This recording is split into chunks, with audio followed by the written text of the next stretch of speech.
ये कहानी है 10,000 साल से भी पहले के ज़माने के एक कबीले यगाल की।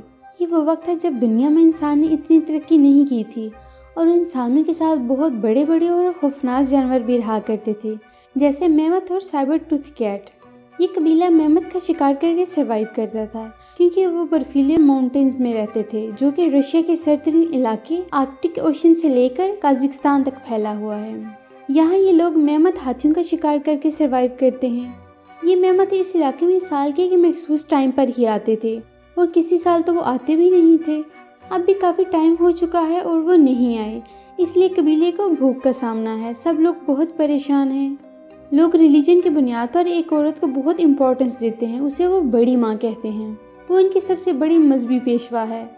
उनका मानना है कि वो रूहों से बात कर सकती हैं, उनके आबाओ अजदाद से भी बात कर सकती हैं और उनसे इस मुसीबत का हल पूछ सकती हैं। वो काफ़ी दफ़ा कोशिश करते हैं लेकिन उन्हें कोई जवाब नहीं मिलता। एक दिन उन्हें जंगल से एक लड़की मिलती है जो अपनी माँ की लाश से लिपटी हुई थी। उनके गांव पर हमलावरों ने अटैक किया था। वो उसे वहाँ से लेकर कबीले आते हैं और बड़ी माँ के सामने पेश करते हैं। वो उसे देखकर कहती है कि ये हमारे 4 पैरों वाले शैतानों की पेशगोई देने आई है जो हम पर हमला करके तबाह कर देंगे। और ये उस वक्त होगा जब हम आखिरी शिकार पर जाएंगे और उस वक्त हमारी मदद के लिए एक और नए हीरो का जन्म होगा जो हम में से ही होगा। और ये लड़की जिसका नाम एवलेट है उसकी बीवी बनेगी। ये दोनों लीड करेंगे और यगाल कबीले को एक ऐसी दुनिया में ले जाएंगे जहाँ हमें कभी भी भूख का सामना नहीं करना पड़ेगा। वहाँ यगाल के लोग आसानी से जिंदगी गुजार सकेंगे। वो हमारी खुशहाली की एक नई शुरुआत होगी। कबीले वाले समझते हैं कि शायद ये 4 टांगों वाले मॉन्स्टर मेमथ होंगे और जब वो यहाँ आएंगे उनका शिकार करके हम अपनी भूख खत्म कर लेंगे और उनको मारने वाला हमारा नया सरदार और एवलेट का हस्बैंड बनेगा। कबीले के सरदार जिसके पास वाइट स्पेयर होता है वो इस पेशगोई पर बिलीव नहीं करता और अपने कबीले को बचाने के लिए मुख्तलिफ तरीके सोचने लगता है क्योंकि कबीला इसकी जिम्मेदारी था। वो अपना वाइट स्पेयर, अपना बेटा और कबीला टिक टिक के हवाले करके खुद किसी जगह निकल जाते हैं। पीछे से सब लोग और डिले का दुश्मन कॉल भी उसे कहता है कि तुम्हारे बाबा बुज़दिल थे इसलिए वो पेशगोई सुनकर भाग गए हैं। सब लोग उसे चिढ़ाते हैं लेकिन हकीकत ये नहीं थी। वो इस सफ़र पर किसी मकसद के लिए निकले थे जिसका अभी किसी को नहीं पता। अब डिले कबीले में अकेला था और एवलेट भी, तो दोनों की दोस्ती हो जाती है और वक्त गुजरने लगता है। दोनों एक दूसरे को पसंद करने लगते हैं और जवान हो जाते हैं। अब वक्त आ जाता है, उनके इलाके में मेमथ आ जाते हैं। सब समझते हैं कि यही है वो 4 पैरों वाले मॉन्स्टर, तो सब आखिरी शिकार के लिए तैयार हो जाते हैं। फैसला होता है कि जो भी मेमथ का शिकार करने में कामयाब हुआ वही वाइट स्पेयर लेकर कबीले का नया सरदार बनेगा और एवलेट से शादी भी करेगा। यहाँ डिले का राइवल कॉल भी होता है और वो अच्छा शिकारी था, तो सब समझते हैं कि शिकार वो ही करेगा। एवलेट डिले को कहती है कि हम यहाँ से भाग जाते हैं, लेकिन डिले कहता है कि मैं अपने बाबा की तरह नहीं करूँगा, मैं हालात का सामना करूँगा और मेमथ का शिकार करूँगा। मैं तुम्हें किसी भी कीमत पर अपने से दूर नहीं होने दूंगा। अब कबीले के शिकारी मिलकर मेमथ का शिकार शुरू कर देते हैं। वो पूरी प्लान तरीके से उन पर अटैक करते हैं और घेरकर एक जगह लाना चाहते हैं जहां से वो किसी एक मेमथ को पकड़ सकें, और ऐसा ही होता है। और वो एक हाथी पर जाल फेंककर उसे मारने लगते हैं, लेकिन वो बहुत पावरफुल था तो वो जाल समेत ही भागने लगता है। सब उसे रोकने की कोशिश करते हैं लेकिन वो सबको घसीटता हुआ ले जा रहा था। वो एक एक करके अपनी जान बचाने के लिए जाल छोड़ देते हैं, लेकिन डिले का हाथ जाल में फंस जाता है और उसे एक पहाड़ी की चोटी पर ले जाता है। डिले उसे अपना नेज़ा मारता है लेकिन इस बड़े हाथी को उसकी परवाह भी नहीं होती। वो डिले पर अटैक करता है तो डिले नेज़े को पत्थरों में फंसाकर मेमथ अटैक करने देता है और जब वो इस पर कूदता है तो वो नेज़ा मेमथ के दिल में घुस जाता है और वो मारा जाता है। सब कबीले वाले ये देखकर खुश होते हैं और उसकी बहादुरी की तारीफें भी करते हैं। अब डिले को वो वाइट स्पेयर और एवलेट भी मिल जाती है, लेकिन डिले जानता है कि उसने भी जान बचाने के लिए बाकियों की तरह जाल छोड़ दिया था और मेमथ भी एक्सीडेंटली उससे मारा गया। उसने प्लान करके नहीं मारा तो वो वाइट स्पेयर वापस कर देता है और एवलेट को बताता है कि मैंने मेमथ नहीं मारा। वाइट स्पेयर वापस करने का मतलब था कि उसने एवलेट को छोड़ दिया क्योंकि यही उनकी रिवायत थी, तो एवलेट उससे नाराज हो जाती है। उसी रात ऊंचे पहाड़ों से आए कबीले के लोग उन पर अटैक करते हैं, उनके लोगों और एवलेट को गुलाम बनाकर ले जाते हैं। डिले और कुछ लोग बच जाते हैं। डिले अब कहता है कि मैं अपने लोगों और एवलेट को वापस लाने उनके पीछे जाऊंगा। कॉल कहता है कि इन ऊंचे पहाड़ों पर जाना मुश्किल है, पहुंच भी गए तो वापसी नामुमकिन है। डिले इरादा कर लेता है और अपने साथियों कॉल टिक टिक को साथ लेकर इस मुश्किल तरीन सफर पर निकल पड़ता है। ये रास्ता बहुत ही मुश्किल था, लेकिन डिले और उसके साथी अब वापस नहीं जा सकते थे। वो इरादा कर चुके थे कि वो अपने लोगों को साथ लेकर ही आएंगे। तो वो इन पहाड़ों को सर करके दूसरी साइड पहुंच जाते हैं, जहां से जमीन शुरू होती है। यहाँ वो जगह देखते हैं जहाँ एवलेट की बस्ती थी, जिसे तबाह कर दिया गया था। अब वो वहाँ से निकलते हैं तो एक जंगल में पहुंच जाते हैं। वहाँ वो एवलेट और अपने साथियों को देखते हैं। वो सब कैद थे।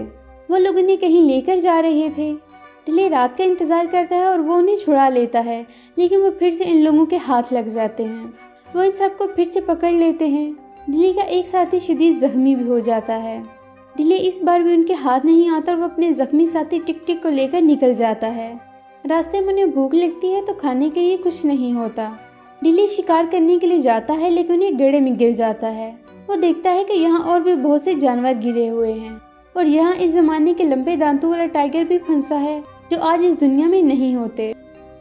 डिले वहाँ से निकलने की कोशिश करता है, लेकिन वो नहीं निकल पाता। फिर बारिश होने लगती है और गड्ढे में पानी भरने लगता है। जल्द ही टाइगर डूबने वाला है, लेकिन डिले उससे कहता है कि मैं तुम्हें छुड़ा सकता हूँ अगर तुम मुझे ना खाओ तो। फिर वो उसे छुड़ा देता है। टाइगर उसे नहीं खाता और बाहर निकल जाता है। डिले भी बाहर निकल आता है। वो अपने साथी के पास जाता है, जो अब ठीक हो चुका है। वो उसे कहता है कि रात को मैंने यहाँ कुछ चीहों की आवाज़ें सुनी। वो उस बस्ती की तरफ जाते हैं जो तबाह हो चुकी थी। उस जगह किसी ने हमला किया था, तो अचानक वहाँ कुछ जंगली आ जाते हैं जो उन्हें घेर लेते हैं। तभी वहाँ वो टाइगर आ जाता है। वो सब लोग डर कर पीछे हो जाते हैं। टाइगर डिले के पास आता है तो डिले उसे याद दिलाता है कि मैंने ही तुम्हें बचाया था। वो टाइगर इसे कुछ नहीं कहता और चला जाता है। कबीले वाले अब इन दोनों को अपने साथ ले जाते हैं और खाना खिलाते हैं। वो डिले से उसकी जुबान में बात करते हैं तो डिले पूछता है कि तुम लोगों को हमारी जुबान कैसे आती है। तो बताते हैं कि कुछ साल पहले यहाँ एक आदमी आया था, उसी से हमने ये सीखी। वो आदमी यहाँ जमीन की तलाश में आया था। वो आदमी डिले के बाबा थे, जो कुछ साल पहले कबीला छोड़कर किसी खुफिया मिशन पर निकले थे। डिले पूछता है कि अब वो आदमी कहाँ है। तो बताते हैं कि उन्हें कुछ बदरूहें ले गई हैं और हमारे कुछ आदमी भी साथ ले गई हैं। वो सब देवताओं की जगह पर गए हैं, जहाँ से आज तक कोई भी वापस नहीं लौट सका। वो कहते हैं कि अब तुम हमें उस जगह लेकर जाओ, क्योंकि यहाँ एक पेशगोई हुई थी कि एक आदमी आएगा जिससे टाइगर बात करेगा और ये वही होगा जो हमारे आदमी को छुड़ा कर लाएगा। आसपास के कबाइल को इत्तला पहुंचाते हैं कि वो आदमी आ चुका है। डिले को उसका साथी टिक टिक बताता है कि तुम्हारे बाबा कबीला छोड़कर भागे नहीं थे, बल्कि बड़ी माँ की पेशगोई के बाद वो अपने कबीले के लोगों के लिए जमीन ढूंढने निकले थे, जहाँ उनका कबीला आसानी से और महफूज रह सकता था, जहाँ खाना भी आसानी से मिल सके और उनका कबीला तरक्की कर सके। डिले कहता है कि तुमने ये बात क्यों छुपाई। तो टिक टिक कहता है कि तुम्हारे बाबा ने मुझसे वादा किया था, इसलिए कि उन्हें डर था कि लोग एक एक करके कबीले से भाग जाएंगे। अब वहाँ बहुत से कबीलों के लोग इकट्ठे हो जाते हैं। डिले अपने साथियों को बचाने पहले इन लोगों की तरफ जाता है, लेकिन आगे जाकर वो देखते हैं कि वो लोग कश्तियों पर सवार हैं और उनके पास कश्तियाँ नहीं थी। वो अब इन्हें कैसे बचाएं। तो वो तय करते हैं कि वो आगे का सफ़र पैदल ही करेंगे। आगे जाते हैं तो देखते हैं कि बहुत बड़ा रेगिस्तान है। रेगिस्तान गर्म है और यहाँ सफ़र मौत को दावत देने के बराबर है। लेकिन डिले कहता है कि हम ये सफ़र ज़रूर करेंगे, हमें हिम्मत करनी होगी। तो वो इस मौत के सफ़र पर निकल पड़ते हैं। रास्ते में वो बहुत मुश्किलात का सामना करते हैं, लेकिन एक दिन वो देखते हैं कि रेगिस्तान का एंड हो गया है। वो देखते हैं कि आगे लोग हैं और बड़ी बड़ी इमारतें बना रहे हैं। वो इजिप्ट में आ गए थे, जहाँ वो लोग पिरामिड बना रहे थे। वो लोगों को दुनिया भर से पकड़कर यहाँ गुलाम बना कर लाते थे, ताकि इनसे यहाँ काम करवा सकें। यहाँ हम हज़ारों की तादाद में लोग देखते हैं, जिनसे यहाँ के मालिक ज़बरदस्ती जानवरों की तरह काम करवा रहे थे और मेहनत भी यूज़ किए जा रहे थे, जो बड़े बड़े पत्थर लेकर जा रहे थे। इस जगह पर जो हुक्मरान था उसे सब देवता कहते थे। लोग कहते थे कि ये आसमान से उड़कर यहाँ आए हैं। कुछ कहते हैं कि समंदर पार जब इनकी ज़मीन पानी में डूब गई तो ये यहाँ उड़कर आ गए हैं। ये बहुत ताकतवर हैं। इनका राजा कभी भी सामने नहीं आता। वो पर्दों में छुप कर रहता है और वहीं से ऑर्डर देता है। वो कहता है कि इन गुलामों से काम करवाओ ताकि हमारे पिरामिड जल्दी से कंप्लीट हो सकें। दोस्तों, पिरामिड कब, किसने और कैसे बनाई, ये राज भी एक मिस्ट्री है। कोई कहता है कि फ़िरौन ने बनाई, कुछ कहते हैं एलियंस ने बनाई, कुछ कहते हैं पुराने वक्त का इंसान बहुत तरक्की याफ्ता था, तो ये उस वक्त की टेक्नोलॉजी का सबूत है। लेकिन सब बातों को छोड़कर सबसे अहम बात कि सैकड़ों फुट बुलंदी तक इतने बड़े बड़े पत्थर कैसे ले जाए गए। जो आज की टेक्नोलॉजी को इस्तेमाल करके ऊपर ले जाना नामुमकिन है। तो उस वक्त कैसे हुआ? शायद जायंट्स होते थे उस वक्त। इस मूवी में ये थ्योरी दिखाई गई है कि पत्थरों को ऊपर ले जाने के लिए इंजीनियरिंग के मुख्तलिफ टूल्स, गुलामों और मेहमत का इस्तेमाल किया गया। इसलिए मूवी का ये पार्ट बहुत ही इंटरेस्टिंग है। अब डिले अपने साथी के साथ वहाँ जाता है और गुलामों के कैंप में पहुँच जाता है। वो लोगों से बात करता है तो वहाँ एक आदमी को देखता है जो अंधा है।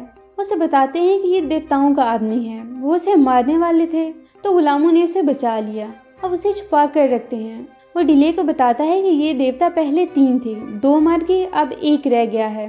डिले उसे पूछता है कि इसे मारने का कोई तरीका तो होगा। वो बताता है कि देवता इस आदमी से डरते हैं जिसके जिस्म पर आसमान पर दिखने वाला एक निशान होगा जिसे ओराइन कहते हैं, और वही आदमी इन गुलामों को भी आज़ाद करवाएगा। उसे पता चलता है कि इन लोगों ने इसके बाबा को मार दिया है। अब डिले बाहर वापस अपने साथियों के पास आता है तो रास्ते में उसे कुछ लोग देख लेते हैं। वो उनसे फाइट करते हैं। इस फाइट में टिक टिक मारा जाता है और टिक टिक उसे व्हाइट स्पेयर सौंप जाता है। अब डिले अपने बाबा, टिक टिक और लोगों का बदला लेने का फैसला करता है। यहाँ एवलेट और उसके साथी भी गुलाम बनाकर लाए गए हैं। अंदर जब वो एवलेट के हाथ देखते हैं तो उसके हाथों पर जख्मों के निशान थे। उनकी शेप ऐसी थी जैसे आसमान में एक सितारों का झुरमुट नजर आता है जिसे ओराइन बेल्ट कहते हैं। वो लोग डर जाते हैं और देवता के पास ले जाते हैं, क्योंकि पेशगोई के मुताबिक जब ऐसा इंसान आएगा जिसके हाथों में ये सितारों वाली निशान होगा तो उन लोगों को आज़ाद करवाएगा। यानी वो इस राजा जिसे सब देवता कहते हैं उसका भी खात्मा करेगा। वो देवता को बताते हैं कि इसके पीछे एक शिकारी भी आ रहा है। वो कहता है कि वो आ गया है और यही उन्हें रोकेगी। उधर डिले प्लान बनाता है कि सुबह हम मजदूरों के भेष में अंदर जाएंगे और लोगों को बगावत पर उभारेंगे, और जब लोग मान जाएंगे तो हम जंग शुरू कर देंगे। ऐसा ही होता है और लोग लड़ना शुरू कर देते हैं। ये उनकी आज़ादी की जंग थी। मरना तो वैसे भी था, क्यों ना लड़कर मारा जाए। अब वो बड़े बड़े हाथियों को भी भगाने लगते हैं जो अब इन सिपाहियों को रोनने लगते हैं। अब देवता कहता है कि एवलेट को बाहर लेकर जाओ, वो रुक जाएंगे, और अगर ना रुके तो उसे मार दो। वो एवलेट को बाहर लाते हैं तो वो रुक जाते हैं। वो डिले को कहते हैं कि तुम एवलेट को लेकर पहाड़ों में वापस जा सकते हो, क्योंकि वो जान चुके थे कि अगर ये लोग ना रुके तो इस जालिम हुक्मरानी का खात्मा कर देंगे। तो देवता अपनी हुकूमत बचाने के लिए ये करता है। डिले कहता है कि मेरे साथियों का क्या होगा? तो देवता कहता है कि वो हमारे गुलाम ही और गुलाम ही रहेंगे। डिले इस बात को नहीं मानता। वो अपने स्पेयर को देवता की तरफ फेंकता है जो उसे लगता है और वो मर जाता है। डिले कहता है कि ये कोई देवता नहीं है बल्कि आम इंसान है, ये झूठ बोलकर लोगों को अपना गुलाम बनाए हुए था। अब यहाँ फिर से जंग शुरू हो जाती है और डिले ये जंग जीत जाता है। इसी दौरान एवलेट को अगवा करके लाने वाला आदमी तीर मार देता है जिससे वो मारी जाती है। इस एडवेंचर में उसने टिक टिक, कॉल और एवलेट को खो दिया है। बड़ी माँ अपने कबीले में बैठी अपनी ताकतों से ये सब देख रही होती है। वो अपनी जदीद ताकतों से दूर मरती हुई एवलेट को बचा लेती है और अपनी जान की कुर्बानी दे देती है। एवलेट फिर से जिंदा हो गई है। डिले को उस कबीले के लोग जिनके साथ वो यहाँ आया था वो उसे कुछ बीज देते हैं और कहते हैं कि तुम इनको अपने कबीले ले जाओ, तुम्हारे बाबा भी यही चाहते थे। इनको तुम जमीन में उगाना, ये तुम्हारे लिए खाने का बंदोबस्त होगा। डिले अपने साथियों को लेकर वापस कबीले जाता है। सब बहुत खुश होते हैं। अब वो वहाँ इन बीजों को बो देते हैं जिससे पौधे निकलते हैं। ये असल में फसलों और फलों के बीज थे जिसे इस कबीले के सरदार डिले के बाबा ने अपने कबीले के लिए हासिल करने की कोशिश की थी, ताकि पहाड़ों में बसे लोगों को भूख का सामना न करना पड़े, क्योंकि वो लोग शिकार करके गुजारा करते थे। तो यहाँ बड़ी माँ की पेशगोई भी दुरुस्त साबित हुई और ये मूवी खत्म हो जाती है। तो दोस्तों, कैसी लगी आपको हमारी आज की वीडियो? अगर आपको हमारी वीडियो अच्छी लगी तो हमारी वीडियो को लाइक करें, शेयर करें, हमारे चैनल को सब्सक्राइब करें, ताकि इस तरह की इंटरेस्टिंग वीडियोस आपको मिलती रहें।